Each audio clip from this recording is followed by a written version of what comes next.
just starting north of 10,400, 10,404 as we speak, down 76. I don't think we should expect too much from this earnings season. I think the earnings recovery, such as it is, will fructify next year. What we are looking forward to in the next 3 to 3.5 years is to yet again double our loan book. Big relief coming in for Jaiswal Nico. Insolvency, the IBC proceedings have been put on hold. Disappointment basically stemming from the margin, and given the recent rally, that's being reflected in the stocks. So that's much lower than the poll, and of course lower than even the month-on-month inflation, which is of course very positive. 7 points change in the Nifty, beg your pardon, 10,487. So it's been a strong day for the bulls. The Nifty closes above that level of 10,500, and the good part is that the market ended at the high point. Dalal Street gains for the 8th straight day as markets outperform global peers. Sensex rallies over 100 points while Nifty ends above its 100-day moving average. Mid-caps outperform. And the IT index slips in trade in the last hour of trade. Infosys and Wipro, they are the key laggards. Other IT stocks like TCS and HCL Tech, they clock gains courtesy of weak rupee. UCO Bank tanks to close 7% lower in trade after the CBI books its former CMD Arun Kaul in an alleged loan fraud case. DCB Bank gains 6% on the back of good fourth quarter numbers. And Tata Motors nosedives after reports that JLR will announce job cuts in the United Kingdom. On the other hand, pharma major Cipla zooms over 5% as US drug regulator issues no repeat observations to the company's Indo unit. The Met Department is confident that India may not experience rainfall deficit this year. It actually predicts 97% chances of a normal monsoon. Assessment of the exact onset of the monsoon date will be done by May 15th. Well, those were the top 5 headlines from the day's trading action. Hello and welcome to Markets Today Talkback, the show where we tell you all about 8 hours of trading in just 5 headlines. I'm Lata Venkatesh, with me my colleague Nigel D'Souza. Hi, Nigel. Well, thanks for that, Lata. Over the next 30 minutes, we'll discuss the top 5 market headlines, and our experts will answer all your stock queries. Join us now to answer all your stock queries. We have Dipan Mehta, member of BSE and NSE, and our technical expert, Ashwini Gujral. Thanks so much for joining us on the show, gentlemen. But before we come to you, let's take a look on how the markets fared in today's trading session, Lata. Oh, well, like we've been saying in the headlines as well, it's raining good news, literally. And we did see the Sensex and the Nifty end with almost 0.5% in terms of gains. And for the Nifty, it's important because it not only crossed psychologically important in the round figure of 10,500, it was emphatically above that. And after the second half of the day, it trended upward so that even if you had bought any time in the first half of the day, you were in the money by end of trade. And that's true of the Nifty, the mid caps, as well as the Nifty Bank. The gaining stocks, maybe the losing stocks important because Infosys kept all the IT stocks down, and this is despite having a weak rupee as a tailwind. So clearly, Infosys was more important than the rupee for the IT stocks. But just a word on the other stocks, lower inflation, the WPI number coming in lower, and Friday's successful bond auction kept bond yields lower, and that had a beneficial impact on NBFCs, banks, consumption stocks, a whole host of them. So that perhaps was the positive which yanked up the market, gave the Nifty Bank as well its staying power. But you want to identify some specific stocks? Yeah, that's right. Lata, as you said, on the day when Infosys loses out, it ends with a cut of around 3.5%. When you have Tata Motors down another 3.5%, 4%, 5% approximately, both those two, they ended with sharp cuts, and yet you had the Nifty putting on good gains. So that's telling you that, in fact, every now and then, it's like, in cricketing parlance, every time a Dhoni doesn't perform, you have a Rohit Sharma, you have, a Kohli who comes in there and is delivering the goods. So that was pretty good news. In today's trading session, Cipla did so well. We had Grasim as well that did do well. UPL, remember, that's been a big outperformer. It continued to do well, up close to around 2.5%. in today's trading session. And domestic-facing themes, something like a Hero MotoCorp, that did well. Remember, the sales growth have been very, very good for Hero MotoCorp. So that was up close to around 2%. And bond yields cooling down. Some of these stocks, again, India Bulls Housing Finance as well, did quite well. But otherwise, plenty of gainers from the broader market, Lata. And as you said, you bought at any point of time during the day, you would make money. We woke up on a Monday morning saying, oh no, there are a lot of headwinds. But by the end of it, you brushed all of that aside. 8th straight session that the Nifty was gaining. So DCB Bank, good performance there. DHFL as well did well. And even a stock like Arvind that doesn't look very, very cheap on a valuation front, well, that gave you strong returns in today's trading session. Now all eyes are on the monsoon. How is that going to pan out? So on Escorts as well. Now it's nearly ₹1,000 stock. I remember a few years ago it was struggling 200, 250. Now it's nearly around $1,000. Yeah, cycle changes. But clearly today you had the monsoon theme playing as well as the low bond yield or low inflation theme playing out. But how far do the good times last? Do you take long bets even at this juncture? Let's ask our experts. Ashwini Gujral and Deepan Mehta are with us. Ashwini, first to you. You've been saying that we are at the higher end of the band that we've been trading in. Chances that we would break out the higher end? Well, that appears to be the case because so far, we've maintained the 10,400, 500 band. So after a large rally, when you have a sideways move, often you come out on the right side. Now today's monsoon forecast is a bit here and a bit there. So that may again make you, probably go down to 10,450 thereabouts. But finally, all dips are getting bought. So at some point, we should get towards 10,600 and maybe even higher. Okay, all right, 10,600 and then maybe higher. But let's get straight to our second headline then. Tech stocks, they were in focus today. The index fell in the last hour of trade because Infosys and Wipro, well, they were the key laggards. Infosys fell more than 3% as investors were disappointed with the cut in the company's margin guidance, while Wipro fell close to around 1.5%. However, IT stocks like a TCS and HCL Tech, they clocked in some gains courtesy of weak rupee, which slumped to a 5-month low. Okay, well, that's the word coming in on IT stocks. Let's see if we have any questions coming in. Oh, yes, there is a Twitter user called Angad. He has 500 shares of Infosys that he bought at 1180 a piece. He's a short-term investor, he says, wants a view on the stock for 1 to 2 months. So I'll go to Ashwini first, but Deepan, we would want your view as well on Infosys. But first, Ashwini, for the nearer term, Infosys, should he keep it at 1180? It wasn't very brilliant to have bought at 1180, but he has a clear stop. If we break today's low, then his short-term trade is over. Long-term investors may have bought today, but then they are willing to see more sideways. So keep a 1100 type of stop in case we start moving above this 1200, 1210, and maybe even 1300 could be on the table. But you should often be in strong stocks which are making new highs.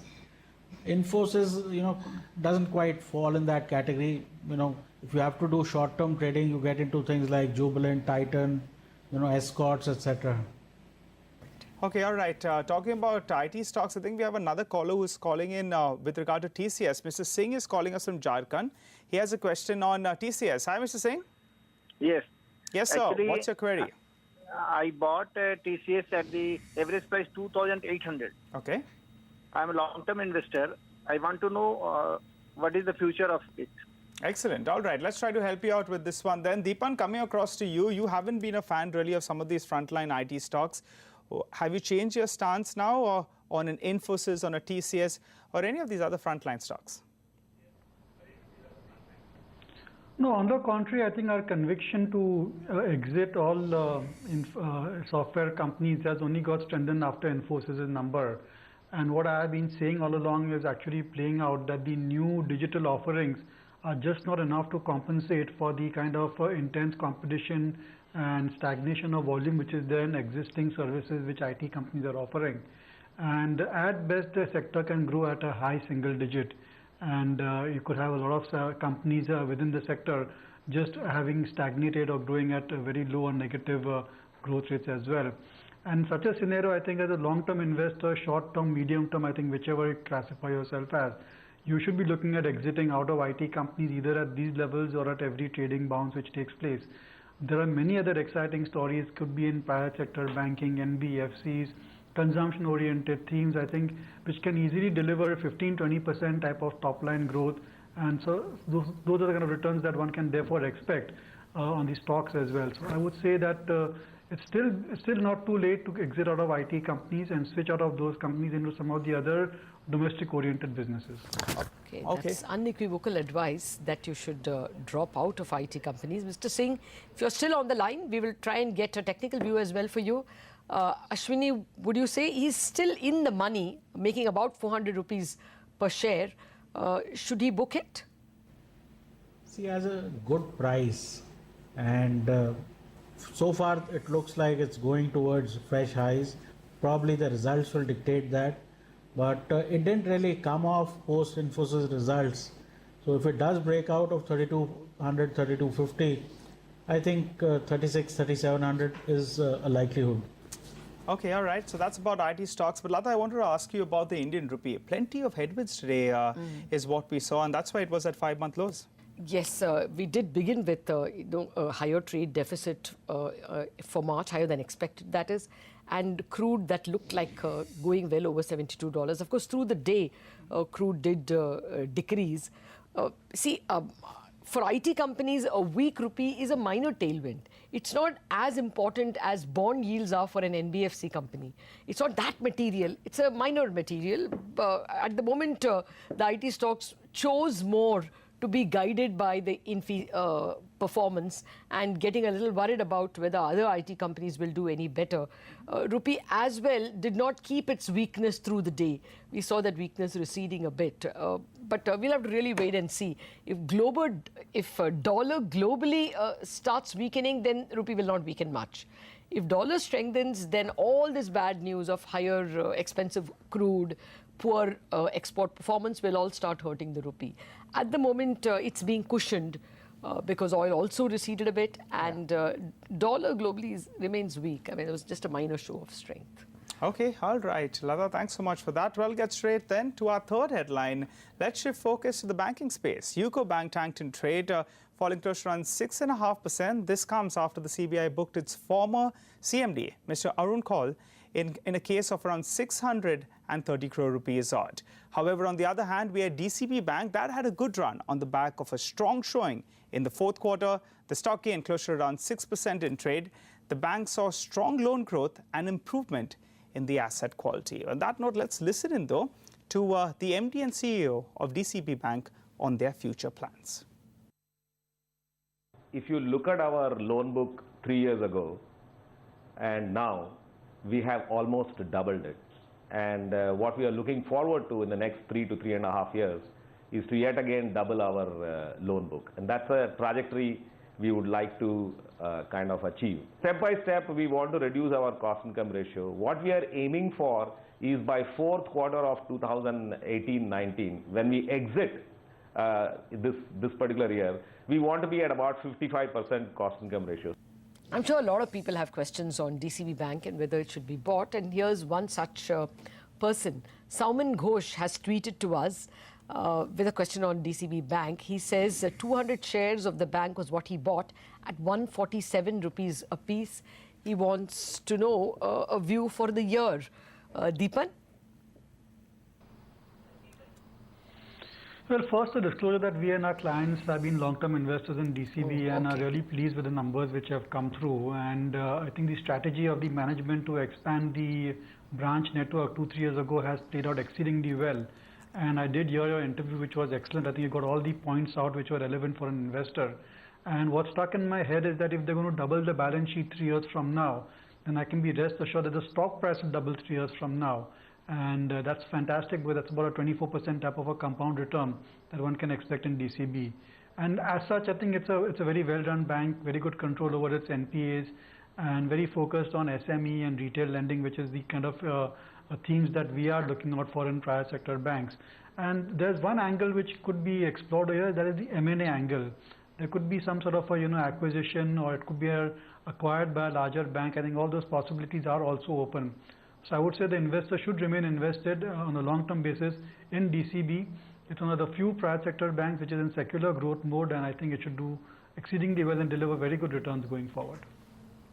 Okay, all right. So that's about DCB Bank there. And Deepan, quite confident that the bank's going to deliver in the next couple of years as well. But our next query as well, we have from Mr. Sushil Ahuja from Punjab, has sent us a question via an SMS. He has around 1,600 shares of UCO Bank, bought at around 80 rupees a share. He's been holding it for 3 years now. Wants to know whether or not he should hold on or sell it. 1,600 at 80 rupees. Ashwini, coming across to you, your take on UCO Bank? I don't think it's going to 80 bucks. You know, it's tough going. He needs to get out and probably enter DCB Bank.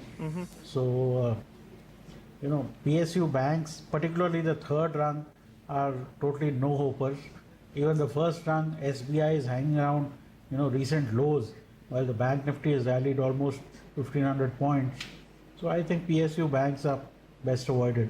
Yeah, I think he has bought it as a trading strategy perhaps at some point in time. But it's not reached that level in many years. So clearly sitting on a huge loss, which he should perhaps cut.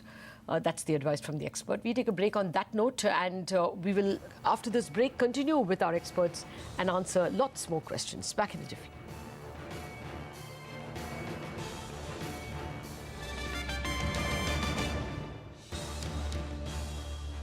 Still with us on Markets Today Talkback. We have Deepan Mehta as well as Ashwini.